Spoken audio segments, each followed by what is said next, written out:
Hello everyone, welcome to Psicosapiens Podcast. Today we have Jane Tuymemeva, which is a Russian biologist who is also studying behavioral and cognitive neuroscience with me at the Groningen University. And today we are going to discuss a lot of topics such as how is living in Russia and cultural difference, things about neuroscience, sleep, stress, even maybe philosophy about Dostoyevski. So yeah, bunch of different topics, and I hope you enjoy. So here is my conversation with Jane. Hi. How are you doing, Jane? Doing good. It's cold today. It is very cold today, but it is nice that in your house it's not that cold, because in my house it's way colder than here. You were born in Siberia? Yeah. So that must be super cold. I mean, yeah, it is super cold. I was also born during one of the coldest months because I was born in February. Mm-hmm. So that is indeed very cold. The temperatures can go down to minus 40 or something. Well, not now because, climate change. Wow. But when I was born, yeah, it was very cold winters. So I am supposed to be used to cold, but I'm not.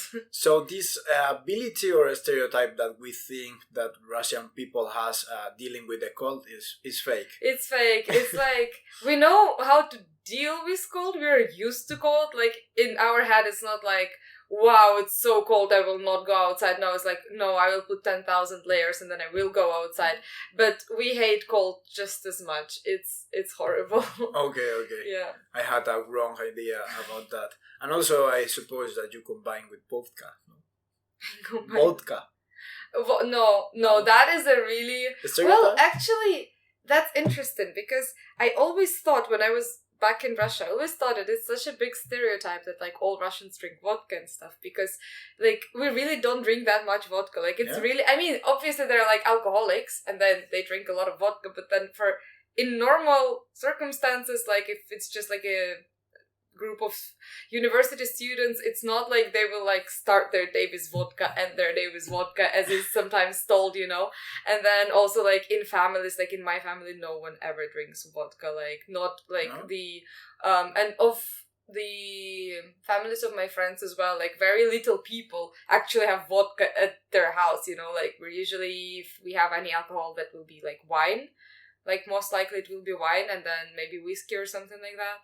But so I always thought it was just such a stereotype. But then when I came here, I realized why we have such stereotype. Because in Moscow, if we are to party with my friends, then the first and only strong alcohol that we will think of will be vodka. It will not be questioned. If we want to get drunk, that will be vodka. Here it will be different. You can think oh, do you want to get tequila? Do you want to get gin? Here a lot of people go for gin, for example, or something like that. And then in Russia, it's very straightforward. You don't drink vodka every day, but then the second you want to get drunk, yeah, it's vodka. It's the first choice that comes to your head. Okay, so that's the origin of the stereotype. Yeah, I think so, because it's just it's not the quantity, but it's the easiness of choice, I guess. Yeah. But that, of course, also depends because, I personally don't, I had my fair share of vodka, so now I really don't like it anymore, so I usually prefer gin.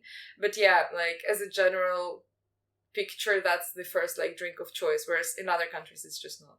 I think the first time I drink, it was also vodka, and I cannot drink vodka anymore. Yeah, I understand. Yeah. About Russia, which is the thing that you was born in Siberia and then you live in Moscow, and then you came here in 2019, and then which was the thing that shocked you the most in terms of cultural things when you arrived here? I think the first thing that I really noticed is not really cultural, but it was obviously the language, because suddenly I had to speak a lot of English. And thank God that we're in the Netherlands, where the general English level of the population is very high, because, for example, if we were in Germany, I would not expect people at supermarkets, at grocery stores, at restaurants to understand my English, where here is the case, so that was really helpful. And then the thing about cultural differences, I think it's just mostly the Russian mentality that I miss the most, because I don't know, people say that Russians are very closed, emotionally closed and stuff. Yeah. But with Russians, I connect so much faster than here. Like here, for me to find my group of friends, it took me like 3 to 4 months. Like we can say that when COVID started for me after like 6 months of being here. So like I came here in September, and then in February it was COVID. And by that time I already had like a kind of established group of friends. I also had like some really close connections already. Like for example, I was already friends with the guy with whom I'm living now. So like, but that took like 3 to 4 months. In Moscow, when I went to Moscow University, I remember that already after 1 month, I had very good friendships already, at least with 2 people to whom I keep talking to this day, even though like I am not like in close contact with them. I don't live in the same country with them for like, this is like the 4th year that I'm not with them, and I still keep in touch with them, you know? And it took us only like a month to get really close. Yeah. So I feel like that's just the thing of like something rooted in mentality, that you just have more shared things on the background that you don't necessarily talk about, but you just feel that it's there. Like your attitude towards certain things, or like just background knowledge about certain things. Like you just feel that this person has more in common with you, even if it's not like the active interest. Like hobbies can be very different, but then the background will be so similar that it's just easier to get on, you know. Yeah, and the language is a really important point. Yeah, of course. Because when you share the language, in some way you share the same way of thinking. Yeah, right? that is true. They do say that language shapes how you think, and I'm not sure, probably you know better because you come from psychology, but I think there's like this entire debate on whether like language shapes how you think or thinking shapes how you speak. And so far, I don't think that they arrived at any like consensus in this. So yeah, I think it's still a point of debate. Yeah, it's a really big debate. I really like the idea that if you have one language that is shaping the way you think in some way, and of course you can read more books or less, or have more conversation and broad vocabulary, but you are short to one syntaxis, you know, like you are limited to one syntaxis. So there is a hypothesis. It's the hypothesis of Sapir-Whorf, which says that the way we speak is the way we think. There is a really interesting example of that there is a tribe. I don't know if it's in the Amazons or whatever, but in each sentence they say the cardinal point. I know that one. Yeah. So it's like, wow, and you can ask any person without the sun and compass, and they are not gonna be able to tell you, but they know every sentence. Yeah. For me, that's an example like how it actually changed everything. Yeah. I think of the same tribe, you may know this if you already know about the tribe. I think another thing that like when I learned about them, what was really interesting to me is the fact that they also, when they, like for example, if I would give you some pictures that indicate a storyline, something very simple, I don't know, a boy pushes a vase and then the vase falls and then it's broken, you will align them from left to right, because that's how we read. Oh, yeah. So like you kind of structure time for yourself from left to right, like that's the time sequence for you. However, they will do it from east to west. And then the thing about that, like if I sit here, for example, then for me it will be, well, from left to right, so it will be going this direction. But then if I turn a bit, then suddenly it will be going again for me from left to right, but then the time sequence will be going in that direction. So it's kind of very egocentrical of me to think that the time sequence will turn if I turn, you know? Yeah. Whereas in those tribes, the time is constant, and if they sit here and you ask them to align the picture, it will be from east to west. They can sit on another side of the table, but they will still align the picture from east to west, so the picture will be turned to them, but not to the sides of the world. Yeah. So that makes actually more sense, that the time does not turn every time that you turn your head, you know? Yeah, so, and also in some Asiatic countries, I think it's from up to bottom, like from up to down. But that's also like a totally different way of seeing the image. Yeah, like I also wanted to connect that with Dostoyevski, because you told me that you have read him in Russian, and I was quite interested about I don't know, like, have you read also in English that, or only in Russian? Only in Russian. Okay, would you say that you find a difference in what I was gonna say? I don't know, what do you like about Dostoyevsky? Just about Dostoyevsky. Well, I read a couple of books by him, but the one I remember the most and my absolute favorite one is Crime and Punishment. Yeah. And I really like that he just follows a story of a person who's actually a student, and he's a poor student. He struggles to make ends meet, and then he starts questioning himself what he's capable of and what he's not capable of, and then he starts thinking more about the question, like whether he is allowed, for example, to take a human's life. So then he does, actually. He kills a old woman, and then, well, I think, of course, I am not a literature critic, so I think a lot of people can see different things in the story, but what it is in it for me is that suddenly, from very philosophical question of whether he's able or not able to take a human life, which is really like going deep into philosophy, he's then struck with reality that he himself created, that he has killed a person. And now he has to hide, and now he has to hide the evidence, and now he will be questioned by the police and everything. And he has to structure that, plus he has to deal with the fact that he actually took a life. That from a philosophical point, he proved to himself that he could do it, and then suddenly his philosophy ended, and he really didn't know what to do with it anymore. Like, he proved to himself that he could do it, but then he was left with the questions, okay, but now there are all the consequences that I have to face. And they were not included in my original philosophical paradigm. Yeah. And then the book follows his way of like first trying to escape or like hide from justice, but then also his more, again, like philosophical, psychological reflections on what he did.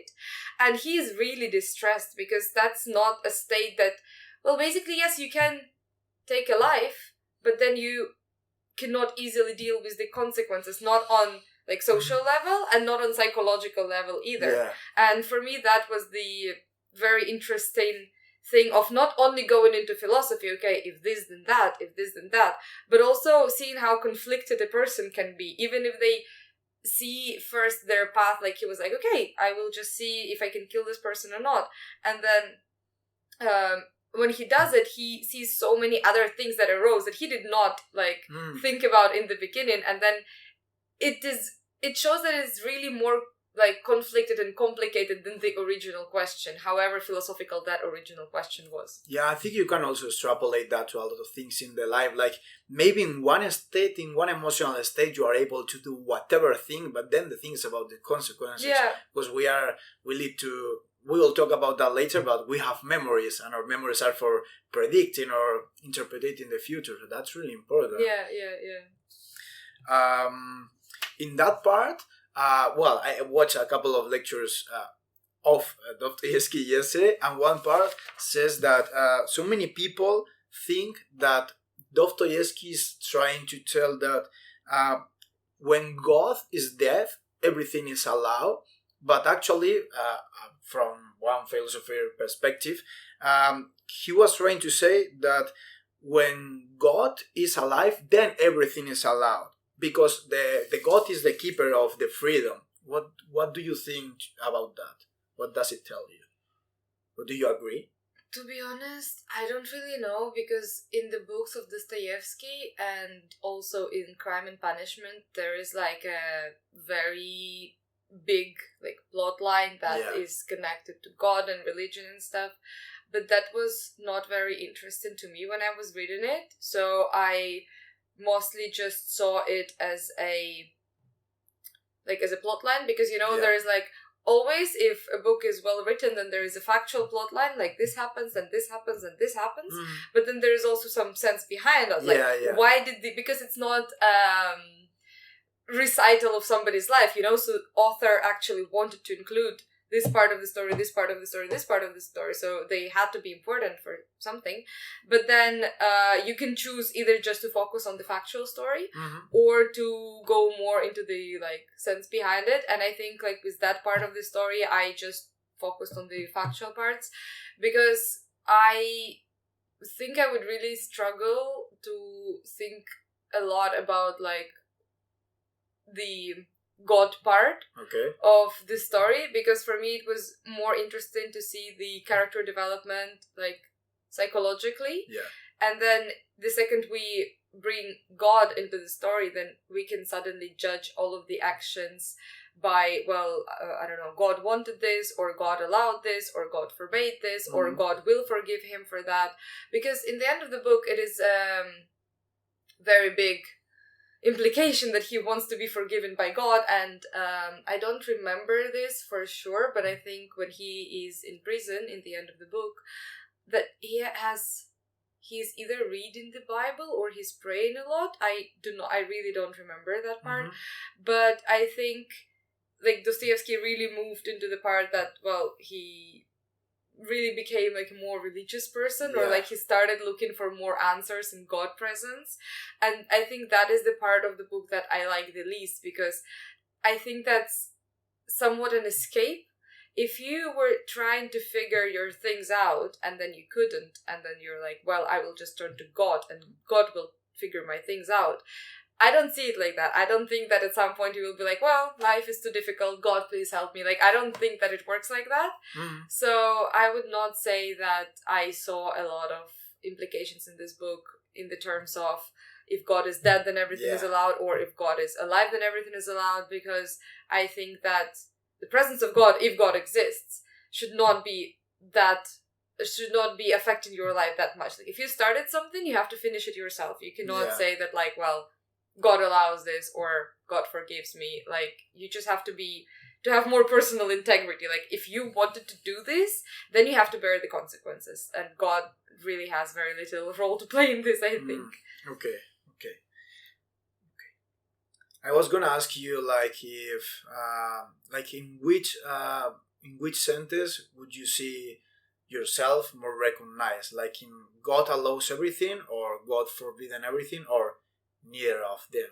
Neither of them, because I really, I don't necessarily believe in God, and I never think about God or religion on my everyday basis when I take my decisions or anything, and I would never ever, when doing an action, I would never think like, oh, would God allow this or not? So I think neither of them. I just don't think of God's presence or absence or whatever he might want people to do. Like, that's just not a point of view that I incorporate in my everyday life. So no, you don't believe in God. No. Okay. Me neither, but just asking. I think it's a really interesting fact, or thing, because do we have God or whatever is one of the biggest questions. So I like to ask myself that. Yeah. Or understand what people think about that. Yeah, I agree. I think it's a very interesting point, and I think it gets more interesting every time that a person is not following any specific religion. Yeah.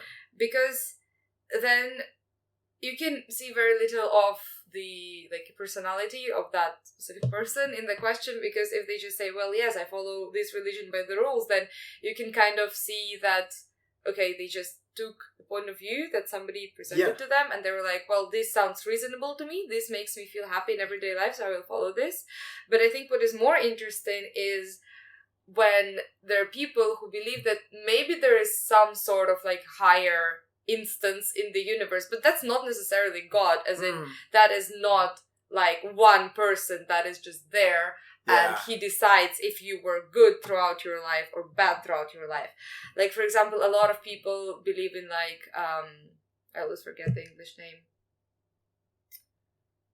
in fate, kind of. Okay. So that there is not an entity, like not a creature that decides on everything, but there's just like some fate, predeterministic some pattern in the universe that like connects everything. And I think if you discuss, like if you talk with these people, then it's more interesting because there is no book written about fate that they can follow, So if they believe about it, then they have to figure it out. They have to figure it out what pattern they want to see in the universe, and that tells more about the person than if they follow the book or whatever was said by a certain like religion, because then it's more strict and there's less variation. Yeah, but even though within one religion, sometimes you find really interesting conversation also, because last week I was having a conversation with two of my Spanish friends, and both of them are Catholics, but one was telling, I believe in that, and I believe in the soul, and I believe that God is going to be in some way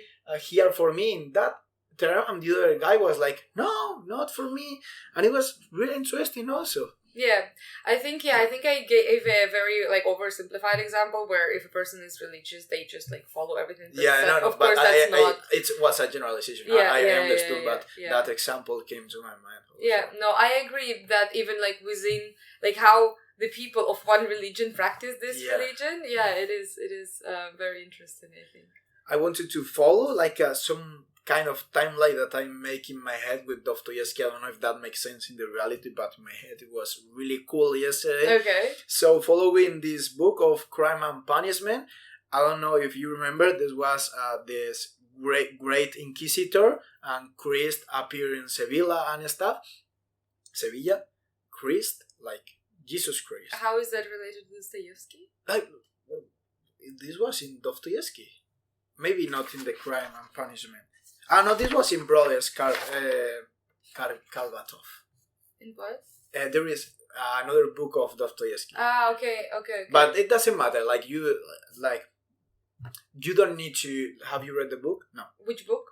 Brothers Kalbatov. I read part of it in school because we were only asked to read part of it, and I think that was a bit too early in the school program to give us read Brothers Karamazov, so I don't really... But I'm not going to ask you anything about the book itself. I'm going to ask you a broad question.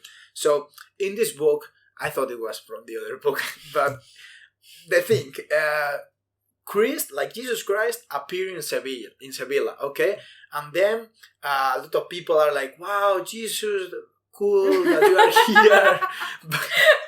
here. But then there is one guy from the church. How do you call this? Like the priest? Yeah, the priest. Okay. And he's like, man, what are you doing here? Like, get the fuck out. You are not supposed to be here. You are killing our thing. Like, because people are not ready to listen to your message. People are ready to pay money and follow our values because of that. But man, don't be here. So then it's like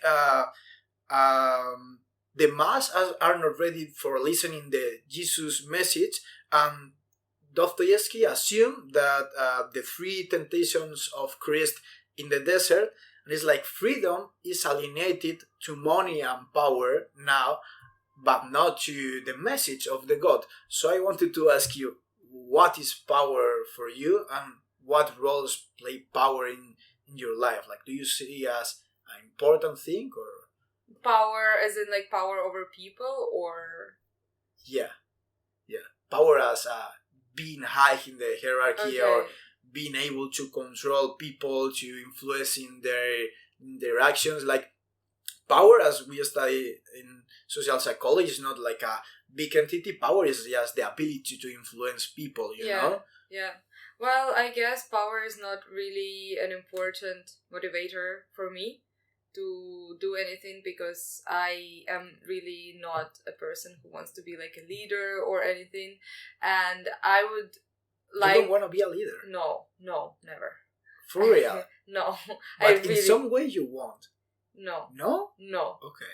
Like, that is a position that I don't want to have, because then if you have power, you have responsibility. Yeah. You don't want the responsibility. I don't want the responsibility. No. What I like, for me, the perfect place in whatever like community, I don't know, scientific community or like family or like friendship, would be to be not the person who's like the leader. I really don't want to be the leader, but I would like to be heard when the decisions are made. Yeah. So like, I would like my opinion to be accounted for, but I really don't want to be the one making this final choice, because that's just not who I am, and I don't want to take that responsibility, and I don't think... I mean, if it's a topic where I care a lot, then of course I would like that my decisions and my words, they have some influence. Yeah. But then I often feel like in if I'm in a group with people, then whatever I want a lot is not the most important thing, because if we're going to like work together, then we have to like find compromises, and then at some point of finding a compromise, there has to be a person who will be like, okay, now we decide that we do this, and I don't want to be that person. But you could be a good leader. I mean, maybe I could, just because I can speak loud and fast, and I have like, I guess I can convince people. It's just that I don't like to do that. Okay. So yeah. Okay. I feel recognize some part of myself also with that, because I like to say things and sometimes being in the spotlight, like, people listen to me, I have something to tell. But then when the shit get around, I'm like, no man, like I just want to run away. Like, don't listen to me. Yeah. I was when I was in Thailand, I was trying to organize a trip of 5 chaotic guys in chaotic place, and some days I was like, man, I don't want to take the responsibility. And at some point I thought, I'm not going to organize anything else. Like, get lost, everyone in the city. What happened? Did they get lost? Everyone get lost. Okay. Like, so you were the one holding them together. In some way, like, from that day we started splitting up a lot, like alone or in groups. Like, we were like separated a couple of days by 11 hours of bus, like in 2 different points of Thailand. How did you get so far away? Because we went to one point together, and then some of us wanted to go up, and then they came one day after. Okay. But yeah, I feel it. I really feel that also. So, okay, follow this book also, because I found a really interesting questions, but not within the book, doesn't matter. In the Brothers Karamazov, there are a couple of brothers, and they are doing things. As implied by the name of the book, yes. Yeah. So there is one guy who is Dimitri, and Dimitri is always going for the carnal things, like the material things, like the sexual, like the alcohol, the physical things. Okay.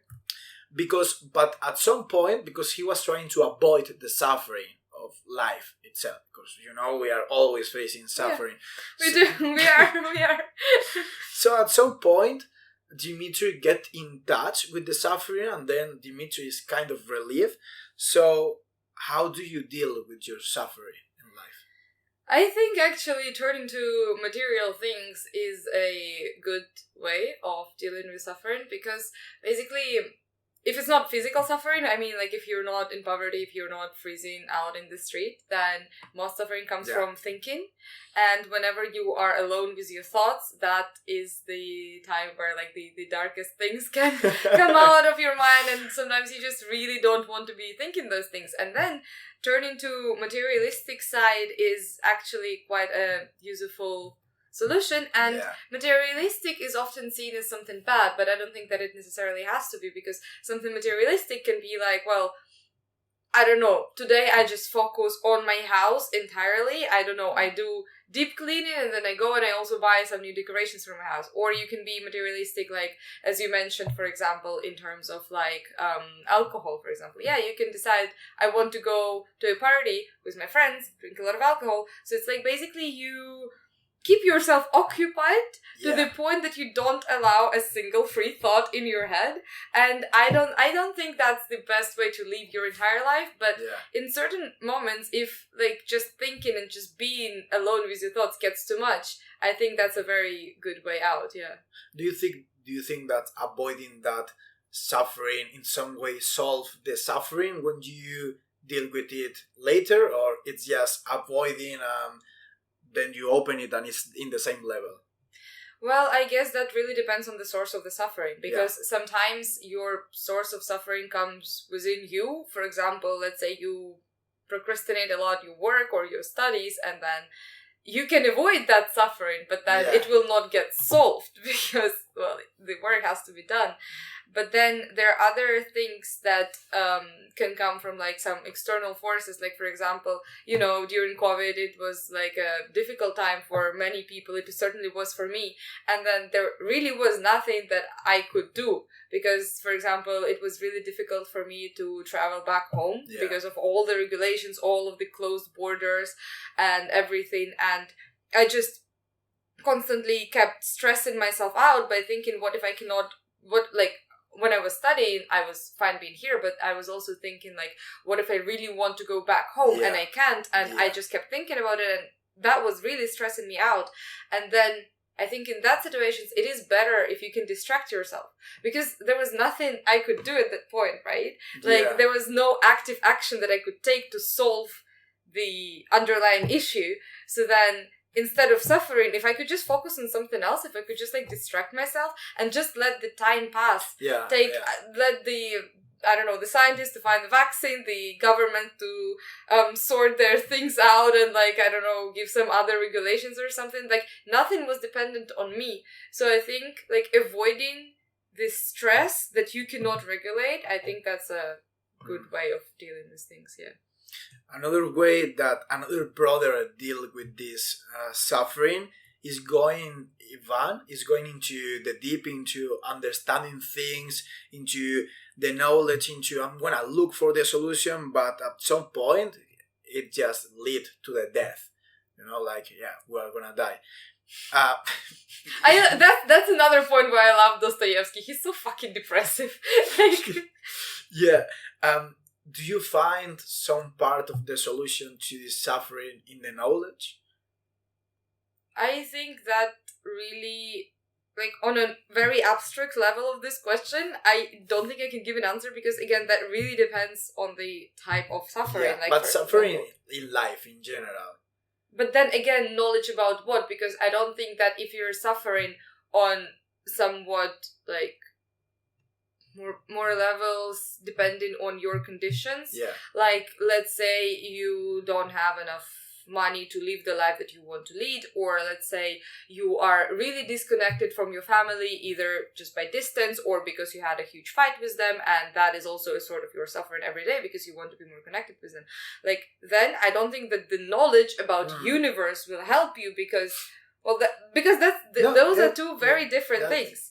But then if, for example, you just have, in general, a very negative outlook on life, and if mostly, whatever things happen, they just make you more and more and more sad. I mean, that's also depression, but besides that, maybe just, if your suffering is more, universal, if you just don't feel at place wherever you are, then maybe more knowledge about life in general will also help you.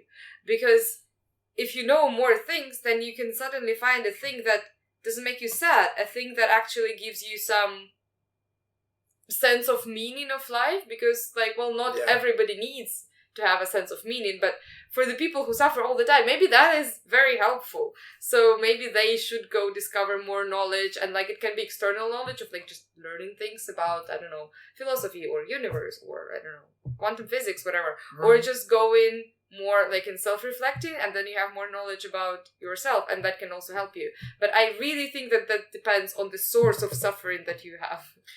And for you, do you look for the meaning of life no. often? No.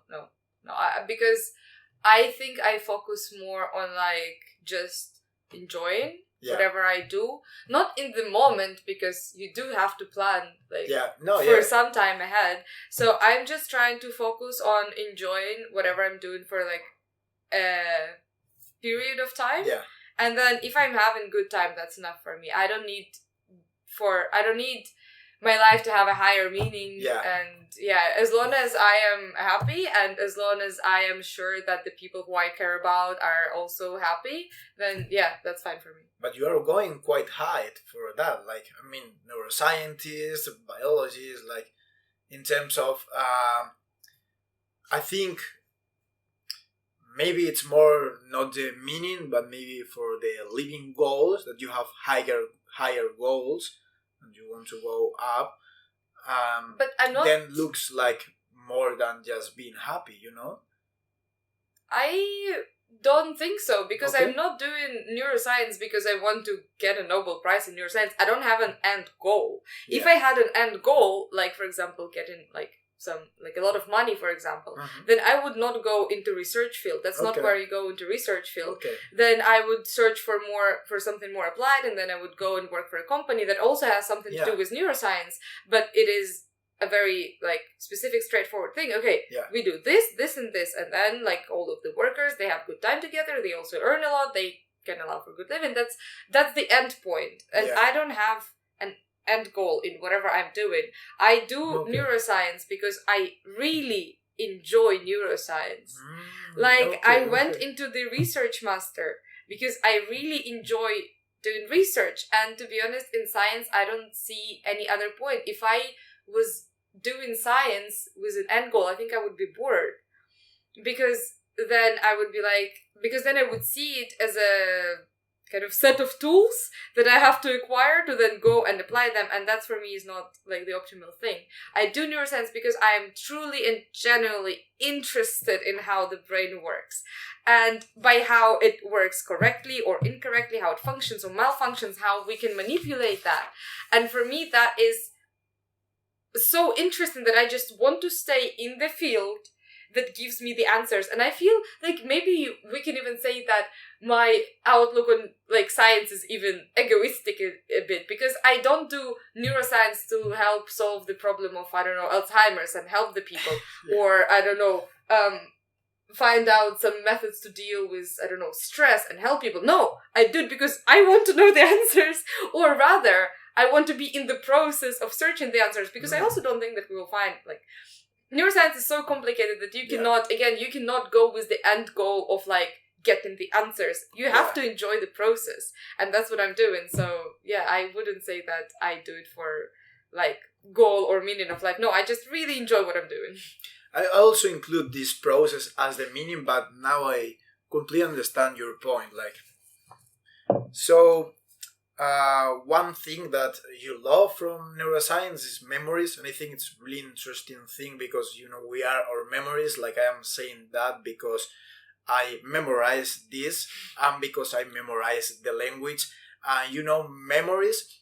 Also, I like the memories because they are not one video as this one or a book where that's objective. I think sometimes we forget that memories are bias, interfere with emotions, because that's the way that they are adaptive for the future. So I think that's one of the things that makes me really interested in memories. And what's for you? Yeah, I think the most interesting point for me in memories is the fact that they literally form our personality. Like, you are Borja, you are who you are because you remember your past experiences. Like, if suddenly something happened to you and you forgot your past life, you would not be the same person. Like, you would learn to live in society again, and most likely you would be a different person because you would not have the experience of, like, I don't know, going in Thailand and then getting lost, for example, or you will not remember, I don't know, the time that you decided, I'm interested in podcasts, why don't I start doing them, So it's really like, your memories is something that defines you, and that is very kind of even scary in the way, because you are correct, the memories are so biased, and also even our own memories, they're prone to change, and we may think that we may recall an event correctly, but then that really was not what happened, like, in real life. But you remember the event, and the way how you remember the event, also, if it was an important event, then it also, like, shapes your personality. So it's like, it's even scary to a degree to think that what the thing that forms us is so prone to change. It's so unreliable. So, yeah. How memories are formed? Well, on neurobiological level, when something happens around you, then you have the neuronal networks that are starting to get created first in hippocampus and also at the same time in the cortex. In the frontal lobe, basically in the cortex. But the thing is, like, the first stage is really dependent on the hippocampus, because the hippocampus is connecting the different part of the cortex in order for the memory to be initially formed and processed in the hippocampus. So even though the cortex is involved in this process, the most part is in the hippocampus. And then if the memory was really strong, if the memory was important, then it will, the network of the neurons that was formed, it will be preserved, because if an event was important, you will come back to remembering it. Like, for example, let's say if you need to remember the number of a classroom where you have one-time meeting, you will remember the number of that classroom during the time that you're going to the classroom, you know? After that, you're done with the meeting, you will most probably never be in that room again. You really don't need to remember this information. So the network, a very small network that was created in your brain, will basically disappear because you will never address that thing again.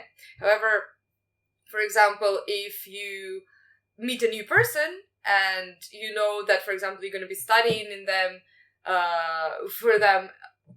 you will be studying with them in masters for the 2 upcoming years, then you know that it's an important information. Yeah. And you will keep coming back to the name of that person more often because, well, you will see them every day and you don't want to be every day like, hi, what's your name? So you will be assessing that memory that was formed initially more and more and more often. Yeah. And every time that you retrieve a memory, the neuronal network that was formed, it gets stronger. Yeah. And if it's strong enough, then at some point it's called consolidation, but basically it will move from hippocampus to the cortex. Yeah.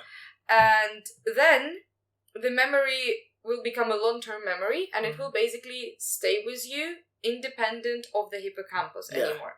Because hippocampus is mostly for working memory. It's really for the things that we are doing right here, right now, and it doesn't have the capacity to store all the events that happened in your life. That's really what the cortex is for. And if the memory is important enough, then it will get from hippocampus to the cortex. By the way, if you know how in the very beginning I said that at first, when the memory is first formed, cortex is involved, but the thing that connects different parts of the cortex is the hippocampus. Well, basically, if the memory is important enough, then the different parts of the cortex that were involved in the memory will form the connections between themselves, so they will be able to hold the memory together independent of hippocampus. And then hippocampus will be necessary to retrieve the memory, because whenever you want to actively remember something, like, for example, if you want to remember your trip that you did in, like, 2010, then the memory will have to come back from cortex to hippocampus in order for you to consciously remember it. But it will not be stored in hippocampus anymore. It will be just in the cortex, because otherwise hippocampus would not be able to fit all of the things that you do remember in your life, because that's quite a lot of things. So in psychology, they told us, but maybe from the neurobiological perspective doesn't make sense, that we are always going to keep the information in the brain. So, like, we cannot contrast the hypothesis that something is forgot, because if you present a cue of something, apparently you will remember. So, what do you think about that? Like, do we forget things, and these things, for instance, the number of one room disappear completely? Or do you think that we can, in some way, if we present this room, remember this? Or what do you think? Well, I think that it's actually a very interesting question, because I think we can say that we do forget things, and there are, like, so many examples of that, because for example, let's say that you once saw like the end of the movie, that you did not even see the entire movie, you just saw the end of it, you were really not interested, and then at some point and you completely forget about it, and then somebody else tells you, hi, do you want to, like, rewatch the movie? And then when you sit down and you watch that movie, when you sit down, you don't even remember that you saw the end of the movie. Yeah. And then it can really go in two ways. You either watch the movie and you're like, oh, I remember this. I saw the end of this movie once. Or you just don't remember it. And then you just see the movie like from the beginning to the end, and it doesn't come back to you that once you saw it. But that's the thing, that's just something that you cannot reflect on. Because if you don't remember that you've already seen that, you will not be like, damn, I forgot. No, because if you forget something, you just don't think about it anymore. And but about the neurobiological substrate, that's something that we don't know for sure, and that is something that is a subject of ongoing research. And as a matter of fact, I will be working on that for the next half a year in a lab, because what we will do in our lab is like, we will try to see if an animal forgets something, is the neuronal substrate really eliminated from the brain? So if the neuronal connections, are they really eliminated from the brain? Yeah. And again, there is no end answer to this, because that's what we are investigating now. But basically what we do is like, we let a mouse form a memory, and then we mark that memory in a certain way on a neuronal level, so you can see what neurons were activated when the memory was formed, so you can see what neurons are actually responsible for that memory. And is that completely specific to all the neurons? Yes. Yes, okay. Yes. You can mark in a very specific way just the neurons that were created during this specific memory. Yeah, you can do that. Wow. And then we basically make the mice forget that memory, and we do that by sleep depriving them, because if a memory is formed and then the animal is sleep deprived, they will forget. Okay. And you can see that very easily because, you can present the animal, how animal reacts to a novel, or to a novel environment, or to an environment that they are already familiar with, is two different ways of behavior. So just by behavior, you can see if the animal remembers or not. Yeah. And basically, if you present the animal to an environment, then you take it away, and then you sleep deprive the animal, and then you put it in the same environment, it will react as if it's a new environment, because it did not form the memory, because it was sleep deprived. However, if you present the animal to an environment, then you take it away, you don't sleep deprive the animal, and then you put it back, it will react to the environment as if it's a familiar environment, because you remember, because it remembers. So you can say that the sleep deprivation makes the animal forget. However, if during the initial presentation to the new environment, this memory trace was marked in the brain, so like if we know what neurons were activated, and then we take the animal, we sleep deprive it, so basically we make it forget, right? Like that's what we saw from the first experiment that we did. But then there is a way of, it's called optogenetics, there is a way where you can activate certain very specific neurons again with a laser by shining at them. If you shine at those neurons, when you put the mouse back in the environment after sleep deprivation, the mouse will act as if it remembers. Okay. So, can't you repeat that again? So basically what you do, you take a mouse, you present it to a new environment so that it learns the new environment. Yeah. And then during that time, you mark the neurons that were created.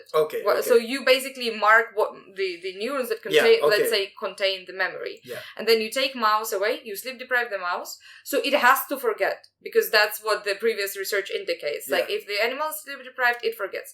And then you put it back into the same cage. So since, if you don't do any manipulations, the animal will act as if it forgot, because the animal was sleep deprived, so the memory is gone. However, if you put it in the same room and then you shine laser at the neurons that were active when the memory was formed, then you basically activate the memory again with the light that you shine at it, and then the animal acts as if it remembers. Wow.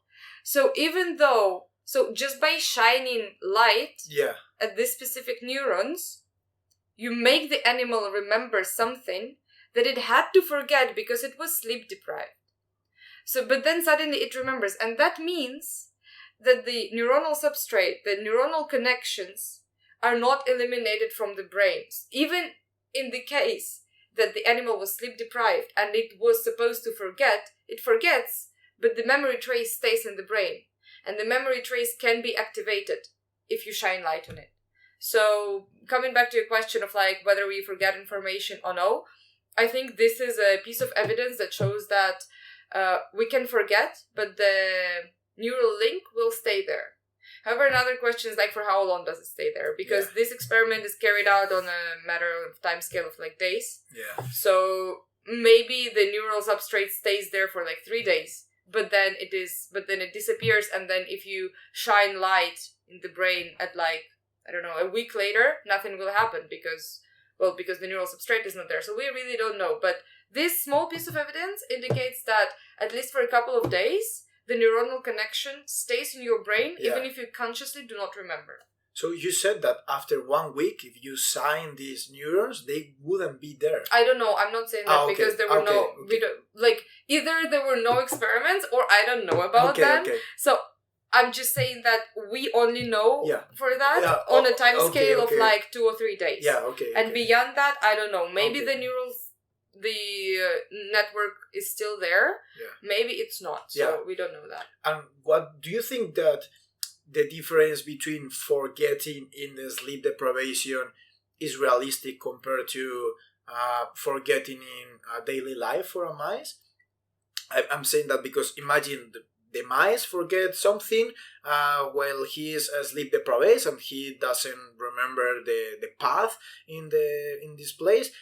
But then the mice recover and the mice remember it. So what is it, the sleep deprivation influence or is it the forgetting influence? You know what I mean?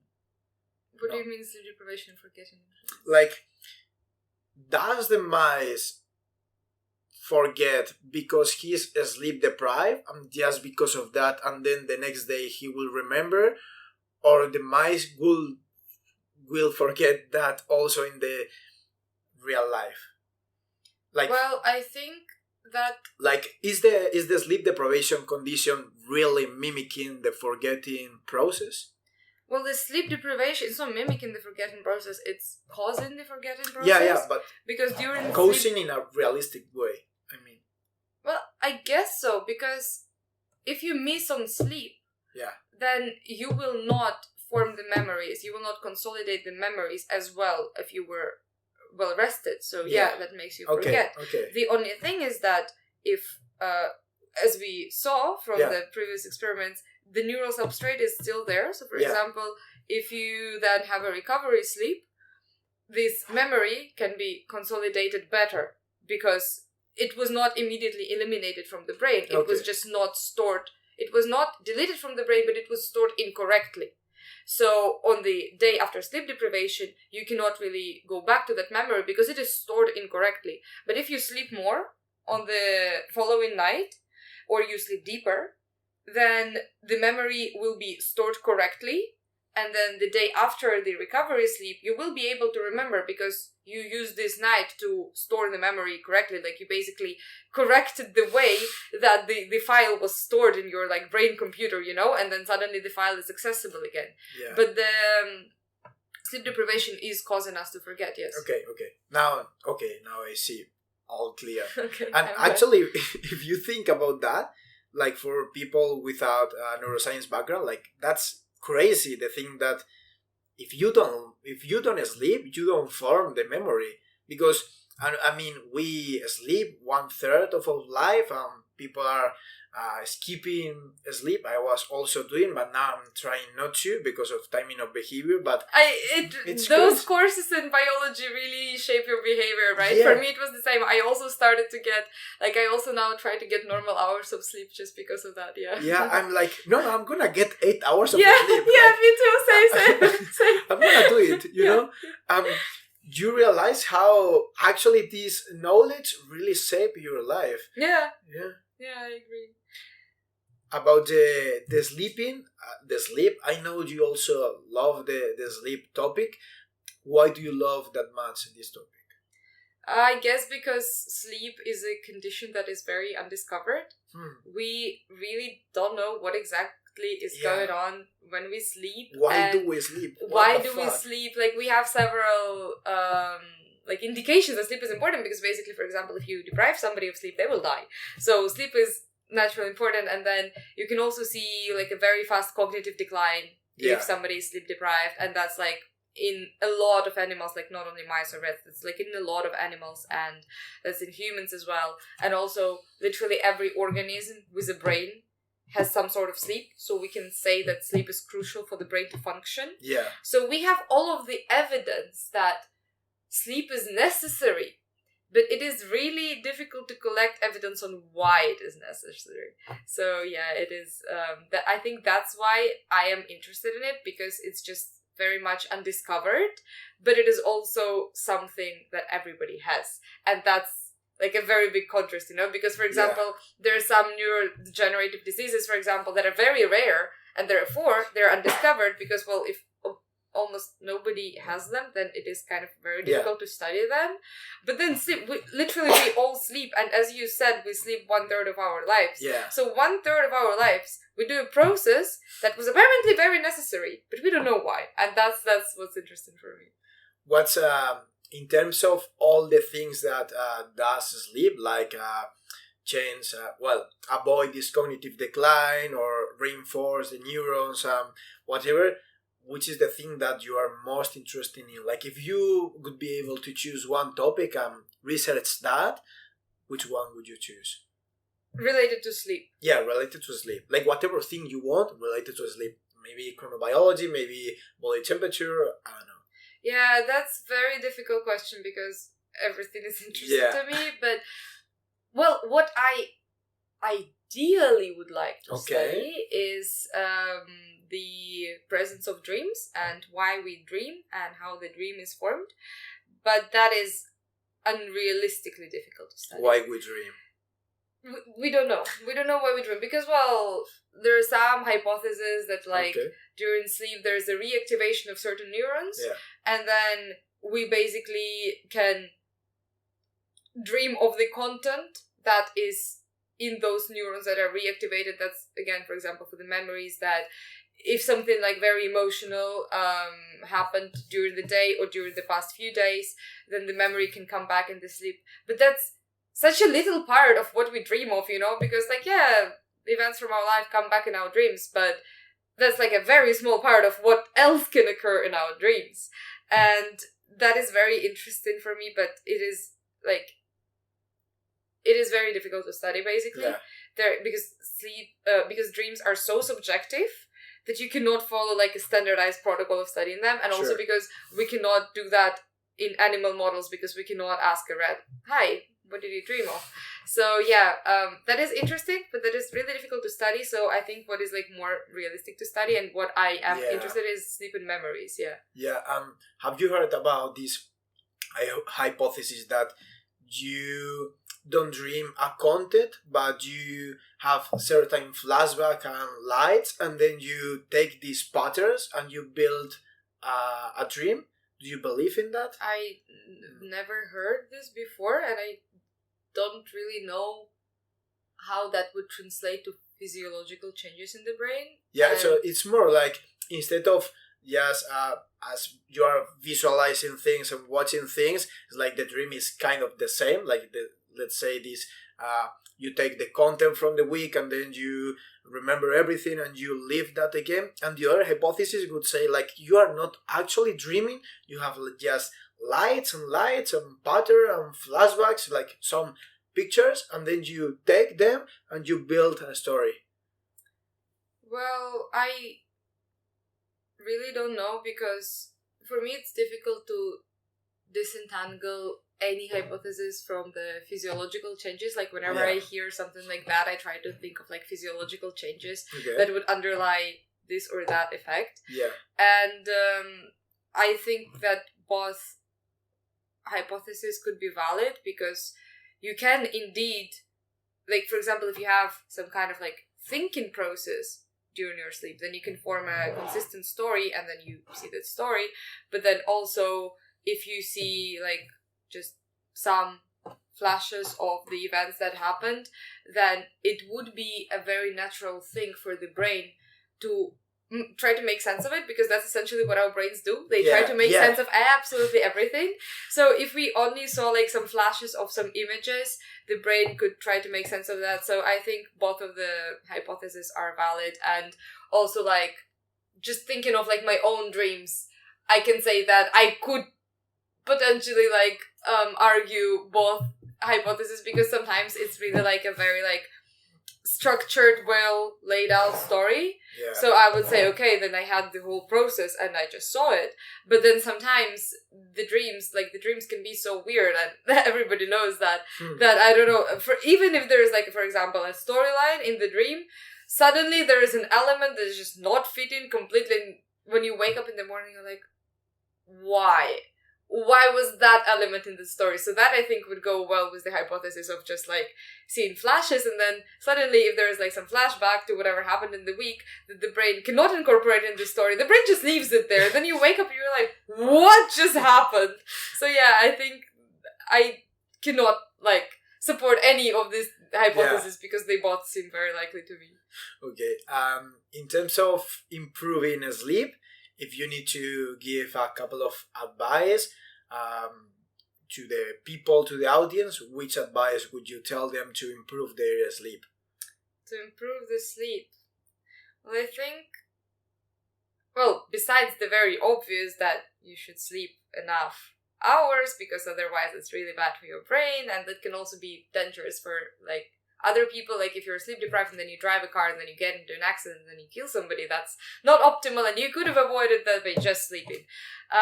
But I think besides these most obvious part, I would tell people to stop basically experimenting on their sleep to get some benefits, because I've had several conversations in my life when people would be like, yeah, so I read this technique that in order to be effective during the day, you have to wake up with the sunlight. So like at 6 a.m., I put an alarm and I wake up because, well, that's best for my biological rhythms. And I'm like, but there's already a huge logic gap there. If you have to wake up with alarm, that is a very big indicator that it is not aligned with your biological rhythms.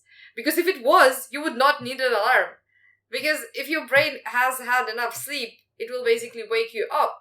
So the second that you put on an alarm, you're disrupting your biological rhythms. And yeah, I had this, or like, for example, there are the people who say, I read somewhere that it is much more healthy for you if you like only sleep 5 hours per night, and then you also have a 3-hour sleep during the day, and like this fragmented sleep is better. And whenever I hear that, it's just so weird for me, because that is not what your brain requires. Because again, if you just naturally sleep 5 hours per night, and then you're also very tired in the day, and then you sleep 3 hours a day, okay, because then you know that that's what your brain needs, because that's how, well, basically, that's how your brain works. Your brain requires sleep, so you go to sleep, you sleep this 5 hours, you wake up, okay, your brain basically decided that it needs that.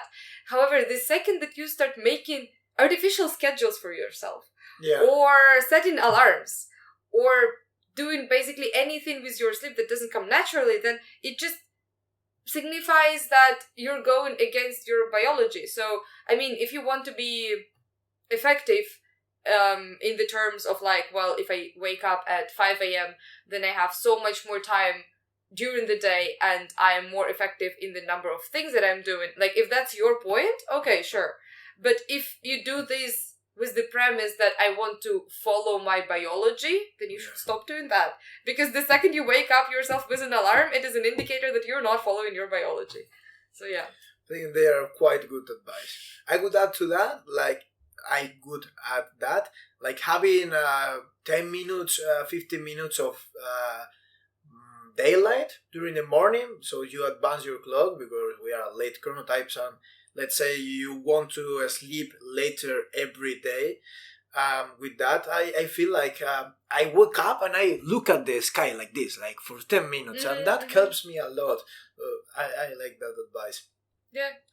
Another topic that you love is stress. That sounds very bad. Okay, yes. Yeah, it sounds bad. From the neuroscience perspective point, you love stress. Why are you that interested in stress? Because, again, stress is something that is very prevalent in our lives, and that is something that we unfortunately cannot escape. Yeah. And so I think studying it is very interesting and very important in the terms of like, then you understand better what is happening to you every day, and then you can also search for some ways of like reducing stress, really focusing on your physiological needs. And I think that is very interesting, because if you can learn something, and if science can back it up, and if science can tell you, well, this will help you deal with stress, then I think that, like, why not study it? If it's something that helps us in everyday life, then why not study it? What would you study, like, in general, in neuroscience or whatever other branch of science that you want? What would you study? I think I actually tried to do masters for that. I think what is really interesting for me is the neurolinguistics. Okay. So how the language is formed, when it is formed, like how the language then shapes our understanding, because the language is very difficult to study in terms of like, not learn a language, but study something about the language or about the language formation. But it is also something that comes so naturally, like to kids. You don't really need to teach them the language. You have to teach them to read, for example, because that's like symbols that they need to recognize. But you don't have to teach them the language. Yeah, it's crazy. You just speak around them. It's crazy. You just speak around them and they learn. They learn no other skills like that. Like, for example, they will not learn a bike if you keep going on a bike around them, you know? Like, they can do several attempts, but you really need to like sit down with them and like teach them, okay, here's how you put your leg and here's how you do this.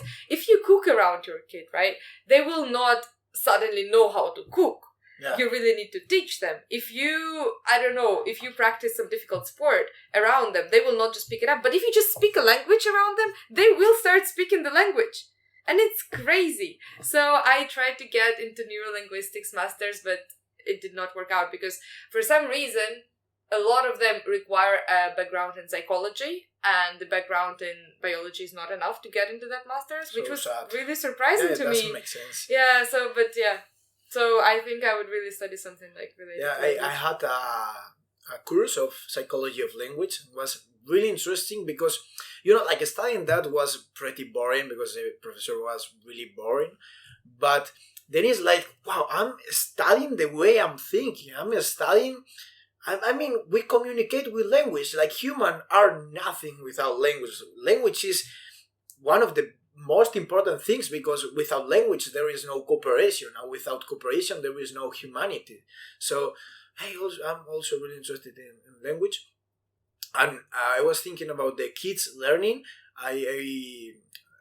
They told me something about like if this kid is just listening Chinese when he is 1 year old, this kid will learn Chinese. I mean, even though their parents are not Chinese, just by listening.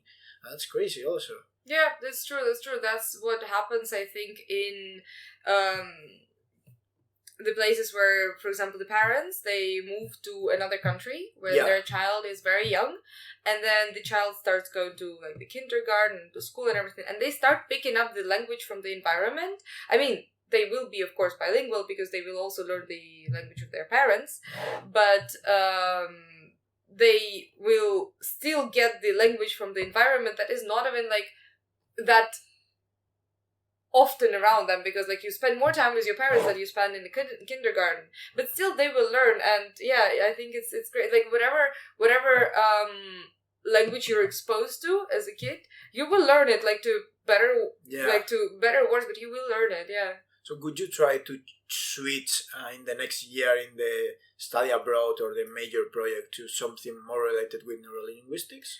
I guess I could. I don't know if I really want to do that now because I'm also very interested in what I'm doing. It's not like, I couldn't do linguistics, so I will have to. Okay, you like both of them. Yeah, exactly. So, I don't think that, like, if I see the opportunity of like seeing the university where I can go for exchange and then also them having a very cool topic in neurolinguistics and then they accept me, sure, why not? Yeah. But I will not be specifically searching for neurolinguistics, I don't think so, because there are just like so many other interesting things to do. Yeah, okay. Did I tell you that you can choose any university in the world? What? Like for the study exchange, like you can choose whatever you want. any university. I don't think so. They have to have contract with university. No. Like I said, like I think I told you. Also, I thought I told you. I sent an email asking like, okay, which is the deadline? Like for the certificate, like English certificate, because I look at Australian University and they require me the IELTS, and I didn't have the IELTS. So I asked. But do they require you IELTS if you're doing an English-based master's? Like if you want to go for a course, like courses, instead of research, they ask you that, even though it's a master. That's so weird. Yeah, okay. but as we are researchers, there is no need of any English certificate.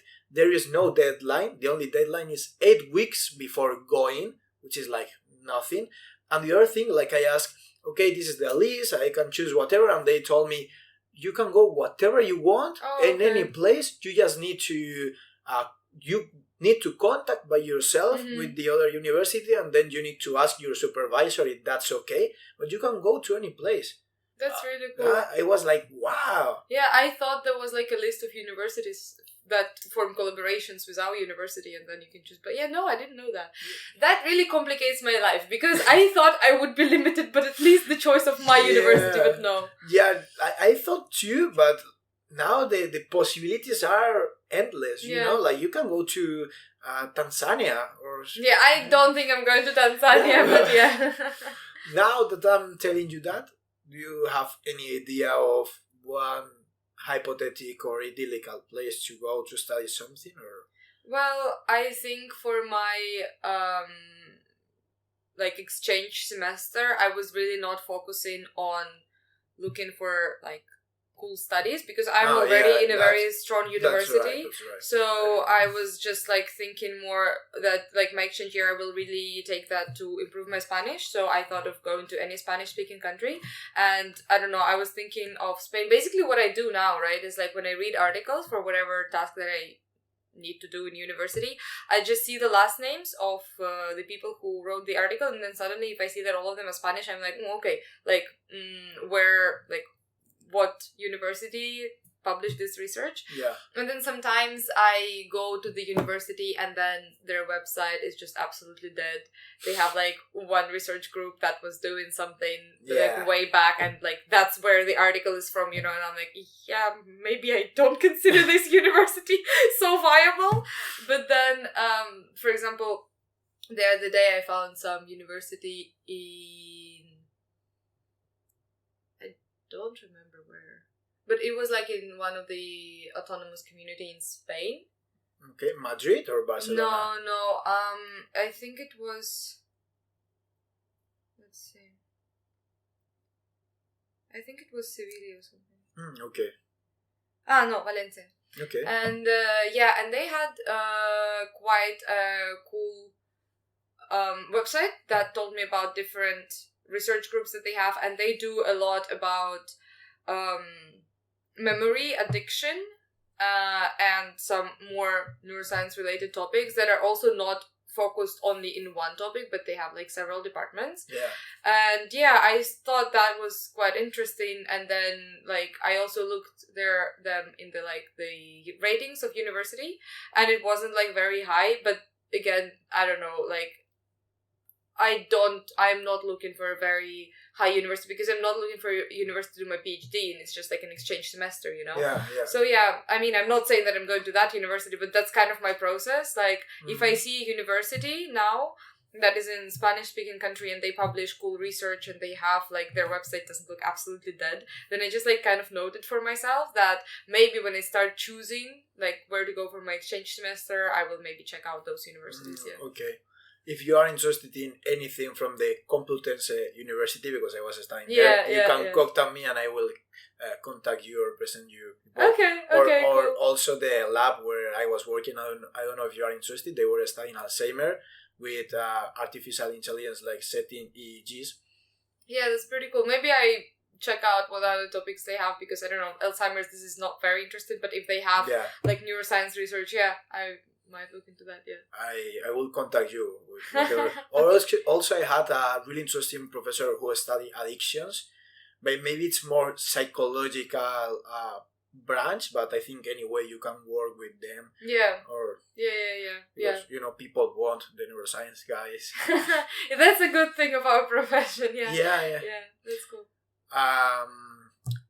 The last question.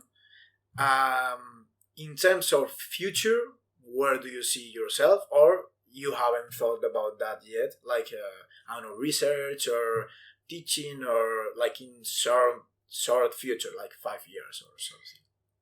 Well, in 5 years, I will most probably be doing my PhD. You are gonna do a PhD. I want, at least now, in this point in my life, I do want to do a PhD because I want to stay in research, and then it's a very logical pathway. Yeah, it is.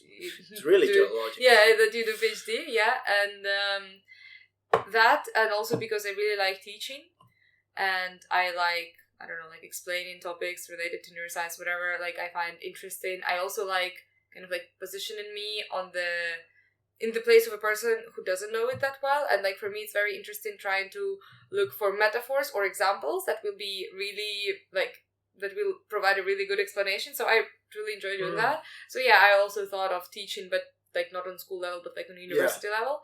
So for that, I also need a PhD. So in 5 years, I will most probably be doing my PhD. And in general, in life, I think I will be a researcher, and maybe I give lectures at university. And also what is interesting for me, but that's like kind of a bit deviating, is maybe I could do popular science. Popular science. Yeah, so like writing books or articles in a general paper, public. that are for the layman public, because that's essentially the same as like giving lectures, that you have to explain a very scientific topic with the language that the people will understand, and it will be interesting for them. So yeah, I also love that because science, we have so many papers, so many things, but then the general public are not receiving this. They're not receiving it. Like the alarm thing and the circadian clock, that's pretty useful and that's quite logical, but I didn't know that before coming here, or the 10 minutes of daylight. Yeah, exactly. And I think one side of the problem is that the general public doesn't receive it, and then the other part of the problem is that the general public receives it in a wrong way, and that's even worse, because sometimes the people, like, there is a whole branch as a scientific journalism. And then the problem is that the people who are doing scientific journalism, they receive education in journalism and not in science. So then when they go to an article, science article, they have to first understand it before they write a popular science like report about it, and they just can't understand it. I mean, impossible. it's not their fault, because they just never received an education in science. So of course, like another language. Yeah, exactly. It has so many terms, and like they have to write those articles quite like all the time, and it's like they have to write it very fast so that like their journal, their magazine publishes it and not some other, so they have to be working under really high speeds. So they don't have the time to go into every topic, because of course it's not like one journalist will only write about this topic in science. They write about everything, and they cannot possibly know all of these topics. But then what happens is that they just massacre the knowledge that was found, and they present it to the general public in a really different way that is just not true. And again, that is not their fault. They just don't have the education for that because they were doing something else.